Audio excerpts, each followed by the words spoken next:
That's how with Diesel get my mind right. It's crazy my own homies hating cause I'm almost in that limelight. Growing up not having shit made me grind.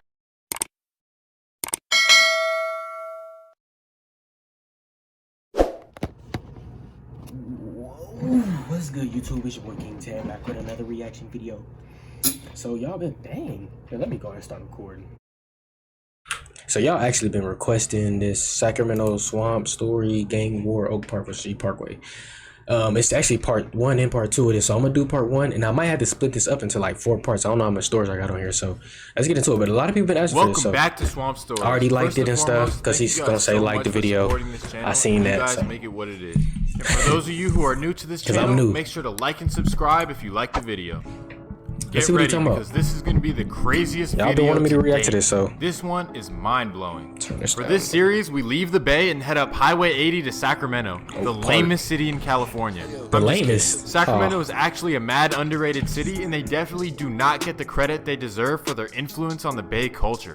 I'll admit that we love to look down on Sacramento, but that will stop after this series because you'll see why Sacktown is nothing to play with. Sacramento streets operate differently than the Bay Area. Unlike the Bay, Sacramento has— That's weird. Is that really how y'all streets are in Sacramento? That's weird, bro. Look. That looks weird for some reason. That do not look normal at all. Bloods and Crips. That's because many Sacramento residents moved up from LA while Bay residents came from the South. When they moved to Sac, they brought their bandanas with them. Certain neighborhoods are Crip and others are Blood, but it's not as simple as Blood versus Crip. In Sacramento, there are Bloods that beef with Bloods and Crips that beef with Crips. In typical Northern California fashion, the hood politics are messy and make zero sense. In this series, I'll make sense of it all for you to understand. In this video, we're going to be talking about the Oak Park Bloods against the G-Parkway. Well, they're not really Crips or Bloods, they're kind of both, but basically Oak Park versus G-Parkway. That's CML. Before we get into it, let me run the intro. Hold on. Hold on. Hey. Hey, man, shout out to him. Hey. Shout out Swamp Stories. Hey. Shout out Swamp Stories. Hey. See what they talking about. Alright, let's skip all this then, bro. Known as Lavish D. Right. We're going to start from the beginning, though. The neighborhoods formed their gang affiliations in the 1980s crack era. That's when Crips and Bloods from LA moved up to Sacramento to sell drugs. They essentially took over the streets and implemented their gang culture from LA. Not only did they bring drugs, but they brought violence, especially in these two areas. Some attribute the build— Man, y'all go get you something to eat. I'll pause it real quick. Pause the video, go get you something to eat. I'm gonna pause mine. Get you something to eat. Building of Highway 50 and Highway 99 to Oak Park's problems. The freeways essentially cut off the neighborhood from the rest of Sacramento. Oak Park is basically known for 3 sections: 4th Ave, where Mozzie's from, 33rd Street, and 12th Ave. They operate basically as one big gang called the Oak Park Bloods. They call themselves FAB, or FAB, and 612, which is the number code for FAB. The gang was started by a man named Nigel Collins from Pomona, California, outside of LA. Since the inception of the Oak Park Bloods, their biggest rival has been South Sacramento's G-Parkway neighborhood. Oak Park also has had beef with Del Paso Heights and other areas in Sac, but for this video, we're going to focus on G-Parkway. The G-Parkway was formed a little differently than Oak Park. Many of G-Parkway's residents didn't come from LA, they actually came from Oakland. In order to defend themselves from Sacramento gangs, G-Parkway's new residents formed their own gang, and they called it the G-Mob. The G-Mob was started by a legendary family called the Barksdales. Remember that name, Barksdale. The G-Mob started calling themselves the Stars later in the 2000s, but they also go by G-Mob or Stars, it's all the same thing. They affiliate with Crips and also some Bloods, but they're really from Oakland, so they don't really do the Crip and Blood thing that heavily. They really just bang their project. G-Parkway is still very connected to Oakland to this day. The G-Parkway and Oak Park beef is kind of like any beef across America, but actually it's a little bit different. This beef is one of the craziest ones you've ever heard of. These gangs are fearless and they will let it blow with no hesitation. You'll get to see why. Let's start off in the 2000s. June 16th, 2004. I was 4 years old, bro. It's 1:30 p.m. in Oak Park. That's crazy. A man from G-Parkway named Michael Cherry is visiting a friend in Oak Park. As he leaves his friend's house, 3 men surround him. They press him about being in Oak Park when he's not supposed to be, especially because he's from enemy territory. According to Cherry, he runs back into the house and is shot while running. He hops through the back window, runs into the street where he sees a garbage truck. He jumps in the garbage truck and asks the man to get him out of Oak Park. The garbage man says that Cherry had a gun, so he followed his orders. Cherry denies having a gun though. As the garbage truck drives away, the 3 Oak Park men spin the block in their Malibu, looking for Cherry. The driver remains calm and the Malibu doesn't see Cherry inside the truck. Then, Cherry realizes he's shot and has the man drive him to G-Parkway instead of the hospital. That's Cherry's side of the story, but there has to be more to it because one of the Oak Park men was shot twice, and guns don't shoot themselves. Neither side would cooperate with officers, so all the charges would be dropped. The incident would kick off more tensions between the areas though. July 28th, 2005. Oak Park Blood member David Perkins, who Mozzie refers to in his songs as Perk, decides to meet up with some associates from Valley High Bloods in South Sacramento. They decided to pull up on their rivals, and listen to this. They pulled up 8 deep in 2 separate cars. That's when they hop out of the cars on foot and run down on the rival apartments. They start shooting from all angles. David Perkins is actually the first person to shoot. The rest of the members shoot too. The rivals start booking it, running back into the apartments. They take cover and none of them get hit. They successfully avoided the blitz. That's when... So you telling me they had 8 shooters and nobody got hit? That's crazy. No, they getting active. No cap. Yeah, I'm definitely gonna split this up because I want to pause and talk. It might be 7 parts of this. This is wild, bro. No cap.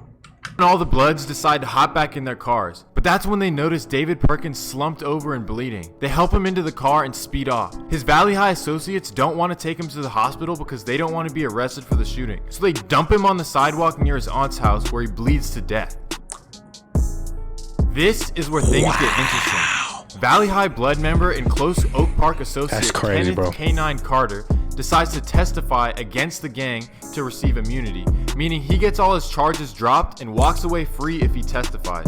He decides to tell them everything they needed. He tells prosecutors all the names of the people involved in the ambush. He says they plan on getting their revenge on their rivals for the death of their friend Wesley Hunter. He tells them that David Perkins was not killed by the rivals and actually it was friendly fire. That's when prosecutors grab Denisho Collins and find his Tech 9. Ballistics show that Denisho's gun shot David Perkins. Denisho would get 25 years to life for the murder, and 2 other members would get 25 years, and another member would get 15 years. Kenneth K9 Carter would walk away free with no charges, and he was involved in the shooting. Basically, friendly fire took the life of Mozzie's close friend. March 15th, 2006. 2 G-Mob members are at a donut shop near G-Parkway. That's when Oak Park Blood member Saron Hill, aka Duty, walks in the shop to confront them.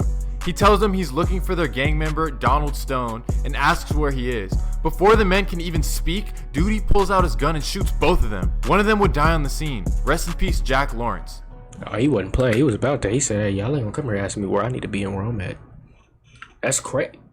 I can just imagine it. Nah, let me stop. R.I.P. to Jack Lawrence. It's June 11th, 2006, 1 p.m.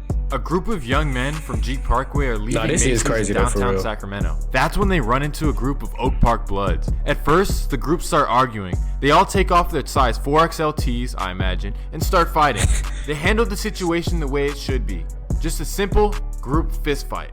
Well then, a crowd of bystanders crowd around to watch the fight. Tensions get high, and that's when 16-year-old Oak Park member Miguel Enriquez pulls out his gun. He starts shooting at the rivals, while yelling Fab and Oak Park. One bullet strikes a 19-year-old G-Parkway man named Eric Young. Another bullet strikes G-Parkway member Malcolm Brewer. Eric Young would tragically pass away.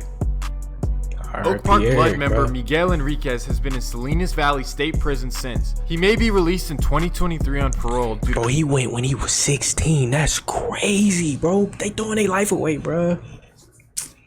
Bro, 2023, bro. I'm gonna be 23 years old. January 17th, 2007. 3 Oak Park teenagers take the train down to South Sacramento. They get off on Florin Road in the middle of enemy territory. They enter a mini-mart as 2 G-Mob members are leaving.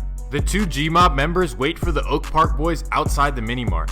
They exchange words when one of the Oak Park members, Lamar, punches G-Mob member Lil Stay. Lamar knocks him down while Lil Stay pulls out his pistol. Lamar starts to run. He starts to run away fast. G-Mob member Lil Stay starts shooting his pistol. His aim was really good because he knocks down Lamar in the middle of the street. Lamar would pass away after being struck. Jamel Lil Stay Stevens would receive 50 years to life. March 20th. I gotta check. I gotta make sure this is recording. This is ridiculous though. I ain't gonna. Are your head falling out? Am I still recording? Alright.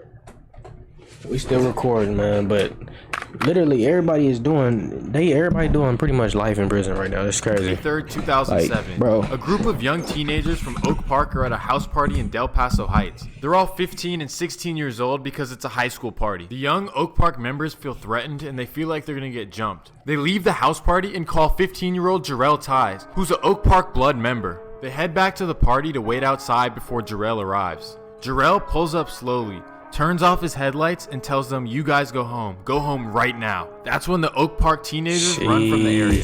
Jarrell Ties gets out of his car and starts unloading his .40 caliber handgun into the party. That's when he hops back into his car and speeds off. A 16-year-old girl named Jalissa Office is pronounced dead on the scene.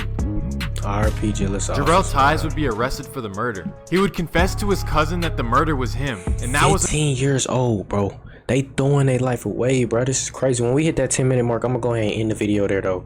This is crazy, bro. Like, seriously, I didn't know it was like this out there.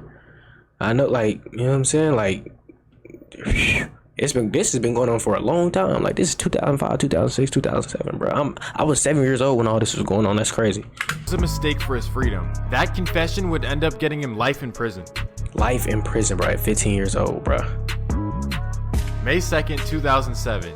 A G-Mob affiliate from Oakland is at a nightclub near Sacramento State. He gets into an argument with Oak Park Bloods at the club. The Oakland man starts doing his turf dance after the argument. Mind you, this sounds goofy now, but this was the hyphy era and this was regular activities. The Oak Park members felt disrespected. They would attack him in the club. The bouncers would throw everyone out of the club. This is when tragedy hits. The G-Mob member from Oakland allegedly tries to run over the Oak Park Bloods with his car. That's when Oak Park's David Falls starts busting at the car.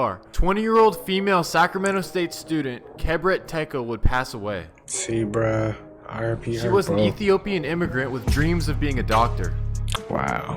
The new generation of G-Mobs start calling themselves the Stars at this point, but I'm gonna stop it there. I'm gonna do a part 2 of this, but hey, if there's any information that I'm not catching, put it down in the comments as well. I'm gonna definitely finish this. It's very interesting. I ain't gonna lie. It's kind of crazy too, just to hear like all the young kids that was doing this back then when I was young. You know what I'm saying? I'm 7 years old and they 16 doing life in prison and stuff like that. Dude, 16, he getting out in 2023 maybe. Like, that's crazy, bro. That's his whole life, bro. 16, 15, like, bro, that's like, you can't even really drive yet, bro. Like, they not driving, they just straight toting poles. That's crazy though. But yeah, I'm gonna finish this, and I'm gonna finish the part 2 one as well, but I'm gonna have to cut it up because I know I ain't got enough storage for all of this. So yeah, we out, man. Stay safe, stay blessed, stay out them streets too, bro.